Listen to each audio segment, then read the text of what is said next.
তাই না? ঠিক আছে, তো এখন আপনি ছিল স্যার, এইজন্য আমি এটা বললাম যে ঘটনা আমি এটা দেখছি। বলেন, এখন বলেন। এখন প্রশ্ন আছে স্যার, এই যে আমি 4টা কার্ড নিয়ে আসছি বিভিন্ন কোম্পানির, যেখানে লেখা আছে 2 দিন মেয়াদ, 19 টাকায় 2 দিন মেয়াদ। এটা হচ্ছে বাংলা লিঙ্ক। এখন আছে 19 টাকায় আপনার 24 ঘন্টা মেয়াদ রবি, আর এয়ারটেল আছে 19 টাকায় 31 দিন 3 দিন মেয়াদ, আর গ্রামীণ 2 দিন মেয়াদ। আমার প্রশ্ন হচ্ছে এই জিনিসগুলো কি স্যার পচা যায়? এটির মেয়াদ থাকবে কেন?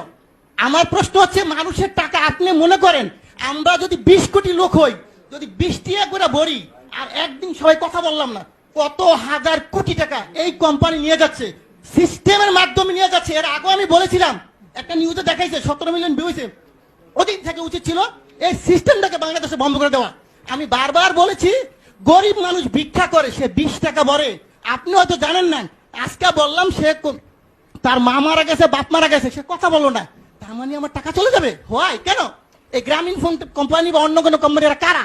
এরা আপনাদেরকে না জানে হাজার হাজার কোটি টাকা সিস্টেমের মাধ্যমে নিয়ে যাবে। এটা কিন্তু স্যার সহ্য করার মতো না।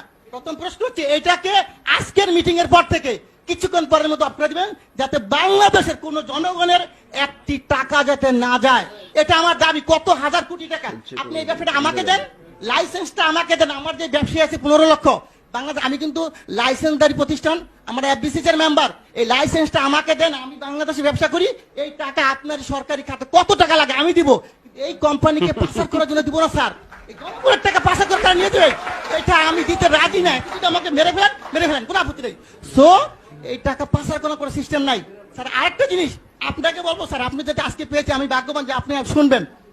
আমরা যখন এই ব্যবসা শুরু করি 27 টাকা কমিশন ছিল, 27 টাকা। তার সরকারি কর্মকর্তা যিনি 2000 টাকা বেতন হয়েছে, তার বেতন এখন 20,000 টাকা। কিন্তু এখন কত স্যার? আমাদের কিন্তু সেই 27 টাকাই রাখছেন। আমাদের কি কমিশন বাড়বে না স্যার? আমার প্রশ্ন হচ্ছে আপনারা অবশ্যই একটু কমিশনের ব্যাপার ব্যবস্থা করেন, যে যাদের একটু ব্যবসা করে তারা। আমরা সবাই শিক্ষিত ছেলে স্যার, এখানে প্রায় 15 লক্ষ ব্যবসা করি। আমরা যারা ব্যবসা করি কোটি কোটি টাকা কামিয়ে দিচ্ছি, কিন্তু আমাদেরকে তো দেখবেন স্যার। আরেকটা কথা, টেলিটক আপনি হয়তো জানেন না। এই টেলিটকের ব্যাপারে আমি তো বলছিলাম, বিটিআরসি 22 হিন্দু, উনি সম্ভবত আমি জানি না, উনি আমাকে বলে এটা দায়িত্ব তো বাবা আমার না রে ভাই, এটা দায়িত্ব হইলো কার? বিটিআরসি না, টেলিযোগাযোগ। আমি ঠিক আছে, আমি যে স্যারকে পাই বলবো স্যার, আমার আপত্তি স্যার যদি মাইন্ড না করেন, আপনি দায়িত্বটা আমাকে দেন। আমার ব্যবসায়ীরা সবাই মিলে আমরা করি। বাংলাদেশে টেলিটককে কেমনে উড়াইতে হবে আপনি আমাকে সাপোর্ট দেন। আমি বলবো কোন দোকানদার আমাদের দোকান থেকে টেলিটকের সিম কেনার পরও রিচার্জ পাবে, তা হবে। টেলিটক উন্নয়ন কেমনে করতে হয় স্যার, আপনি যদি কোন ধরনের সিস্টেম থাকে আপনি বলেন যে বলে এমনি সহযোগিতা করে, আমি করতে বাধ্য আপনাকে। আপনি যেভাবে চান টেলিটক অবশ্যই উন্নয়ন হবে। টেলিটককে গ্যাফরাইকে, আমাদের দেশি প্রতিষ্ঠানকে গ্যাফরাইকে অন্য কোম্পানিকে উড়াই দিব, আর এরা টাকা পাচার করে নিয়ে যাবে স্যার, এটা মেনে নেওয়ার মতো না।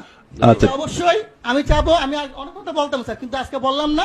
এই বিষয়টা আমি চাই যে আপনি টেলিটকের উন্নয়ন করেন, দেশের টাকা দেশে থাকুক। আর এই গ্রামীণ কোম্পানি বা অন্যান্য কোম্পানি মিনিট যে সিস্টেম করে নিয়ে যাচ্ছে, এটা স্যার বন্ধ করে দেয় আজকে থেকে।